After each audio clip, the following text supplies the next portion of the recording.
2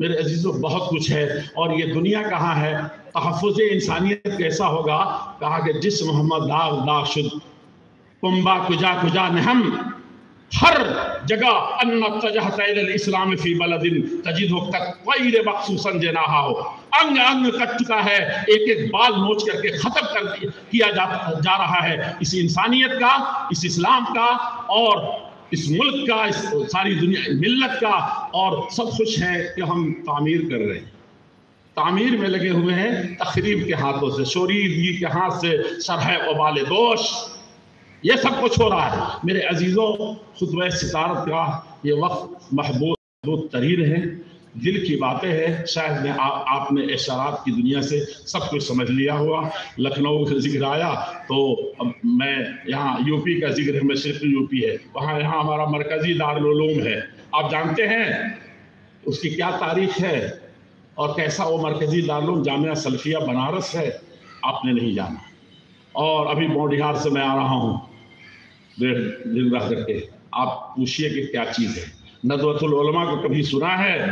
کن فکر مندیوں کے صلے میں یہ آیا تھا وہ آپ نہیں جانتے۔ اور اس لکھنؤ کی کہانی تو بہت حافظ عتیق صاحب نے بھی سنا دی، انہوں نے بھی بتا دی، مولانا ابراہیم صاحب نے بھی اشارے فرما دیے، لیکن میں کہوں گا کہ یہ پیر جوان مرد جو آپ کے سامنے یہاں بیٹھا ہے، میں نے دیکھا اس کی درد مندیوں، دیکھا اس کی عقل مندیوں کو، اور دیکھا اس کے مولانا کبھی چھوٹی سی چیز کرتے تھے تو ندوہ کے اہل حدیث اور غیر اہل حدیث بچوں کو کیسے یہ لے کر کے آتے تھے، اس چمن کو سجاتے تھے۔ میں نے وہ تاریخ بھی دیکھی، میں بیٹھا نہیں تھا، طالب علمی کے زمانے سے میں یہاں کی کانفرنسوں میں رہا ہوں، خواہ بھدوہی کی کانفرنس ہو یا جہاں کی کانفرنس ہو، اور اس کے نوکے پلک، اور یقین جانیے میں اپنے آپ کو معاف نہیں کر سکوں گا اگر میں عبدالقاہر انور بصری کا وہ مرد قلندر میں نے ویسا کبھی دیکھا، اور میں تو اکثر کہا دیا، وہ میرے بارے میں بہت اشعار کہے تھے، میں نے ایک بھی محفوظ نہیں رکھا، ڈھونڈنے سے شاید مل جائے۔ جب کوئی مجلس ہوتی تھی عاملہ کی، یو پی کی اور اس کی، تو ضرور ایک شعر کسی نہ کسی تناظر میں کہہ ڈالتے تھے، سمجھا کہ نہیں سمجھا؟ تو میں ان کا ایک طرح سے رفیق سفر ہے، خاص طور پر بنارس میں، لیکن نظر لگ جاتی ہے یو پی میں کیسے یہاں پر اپنا وہ بنا۔ یہ ڈاکٹر عبدالرحمن فریوائی بیٹھے، میں طالب علم کے زمانے سنتے ہیں کہ تم کو اگر صحیح معنی میں کچھ آگے بڑھنا ہے، کچھ کرنا ہے تو لے کر کے چلو لکھنؤ، لے کر کے چلو دفتر کو، دیکھو کچھ نہ کچھ ضرور ہوگا اور کچھ زیادہ ہی ہوگا، اور اللہ کے فضل سے کیسی ہو رہی ہے۔ اور مرکزی جمعیت اہل حدیث نے جو قدم، یقین جانیے کہ ابھی پرسوں میں پیدل آ رہا تھا، کمبلے سے 5 کلومیٹر ہے، تو ایک آدمی ادھر کہیں بیٹھے ہوئے ہیں، میں نے کہا کہ دیکھو تمہاری موٹر سائیکل آج ہے، نہیں یہاں سے 5 کلومیٹر 2 بجے رات کو ہم لوگ پیدل جاتے تھے، پلاننگ کرتے تھے۔ تمام صوبوں کو، اس وقت 19 صوبے تھے، ان 19 صوبوں کو کس طریقے سے پیرونے کا کام ہوا، اور ان میں کون کون سی چیزیں ہیں جس سے ہماری صوبائی جمعیتیں اور اس کے پیچھے ذیلی جمعیتیں مخاطب ہو جائیں گی۔ اس میں سے ایک چھوٹی سی چیز بتاؤں کہ مرکزی جگہوں پر صوبے کے ہماری صوبائی جمعیتوں کے دفاتر ہونے چاہیے، اور اس میں کیا کچھ سننا پڑا تھا، یہ مرکزی جمعیت نے پہلے سال یہ سرکولر جاری کیا تھا، اور وہ انور بصری، میں نے تو کہہ دیا شاید ان کے بارے میں کیسے کیا تھا، میں نے بنارس میں دیکھا تھا اس شخص کو، اللہ اس کے کچھ کہنے سے نہیں ہوگا، ان کے لیے دعائیں کیجیے، اور اللہ اس کی کروٹ کروٹ جنت نصیب فرمائے۔ وہ مرد قلندر میں کہتا تھا، اور لیکن وہ مقدر کا سکندر تھا، اور 21 صوبے جب ہوئے اور 23 ہوئے تو میں برملا عاملہ کی میٹنگ میں کہتا تھا، یہ طرح آدمی ہے جو سختی میں بھی، نرمی میں بھی، گرمی میں بھی، خوشیوں میں اور غم جب چھائے ہوئے اس وقت بھی سب سے پہلا اس کا جواب آتا ہے۔ اور آپ جانتے ہیں لفافہ خود خریدنے لفافہ خود خریدنے جاتا تھا، خود لکھتا تھا، خود کلرک اور خود ناظم اور خود امیر اور خود سب کچھ۔ ایسے بنیے اور دست و بازو بنیے، تب جا کر کے اس جمعیت و جماعت کا۔ میں حقیقت یہ ہے کہ آپ نے جس طریقے سے اس عظیم الشان اجلاس کو سجایا ہے، خاص طور پر امیر محترم اور ناظم اعلیٰ، جواں مرد، جواں ہمت اور محبت مجھے ان جوانوں سے ہے، اور آپ سب اس سے ان کے ساتھ ہیں، میں اس پر آپ کا بہت بہت شکریہ ادا کرتا ہوں۔ انتظامیہ کے لوگوں کا شکریہ ادا کرتا ہوں، جنہوں نے پرمیشن دیا ان کا بھی شکریہ ادا کرتا ہوں، اور کسی بھی طریقے سے اس حال کے والوں نے جس طریقے سے اس کو سنبھالا ہے، سجایا ہے، اور جتنے بھی جتن اس شہر کے باسیوں نے، معززین نے کیا ہے، میں اس پر بھی شکر گزار ہوں، اور بلکہ کہتا ہوں کہ آپ سب جن کا کسی بھی طریقے سے اس میں سہیوگ ہے اور تعاون ہے، وہ اللہ کا شکریہ ادا کریں۔ منت منہ کہ خدمت سلطان ہمیں کنی، منت ازو شناس کے بخدمت بداشت۔ وآخر دعوانا الحمدللہ رب العالمین، والسلام علیکم ورحمۃ اللہ وبرکاتہ۔